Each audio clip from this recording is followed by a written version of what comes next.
Та админ дашборд ашиглан тухайн бараанд сэтгэгдэл авах болон авахгүй байх тохиргоог тохируулах боломжтой. Үүний тулд дэлгүүрийн тохиргоо зэс рүү орж, үйлчлүүлэгч бүтээгдэхүүн сэтгэгдэл үлдээх гэсэн хэсгийг идэвхтэй болон идэвхгүй болгож хадгалах товчон дээр дарснаар өөрийн дэлгүүрийн нийт бараанд сэтгэгдэл авах болон авахгүй байх боломжтой. Мөн бүтээгдэхүүн зэс рүү орж бүтээгдэхүүн тус бүр дээр сонгон энэ бүтээгдэхүүнд сэтгэгдэл үлдээх гэсэн хэсгийг идэвхжүүлснээр дэлгүүрийн нийт бүтээгдэхүүн бус зөвхөн сонгогдсон бүтээгдэхүүнээр худалдан авалт хийсэн үйлчлүүлэгчид сэтгэгдэл үлдээх боломжтой болно. Бичсэн сэтгэгдэл нь өөр утга агуулгатай, зөв бус үг хэллэгтэй байгаа тохиолдолд админ дашбордноос тэрхүү сэтгэгдлийг идэвхгүй болгох боломжтой. Ингэхдээ сэтгэгдэл гэсэн зэс рүү орж тухайн сэтгэгдлийн ард барилах идэвхгүй болгох гэсэн хэсгийг дарна.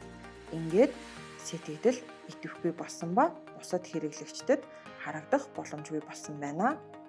Танд амжилт хүсье.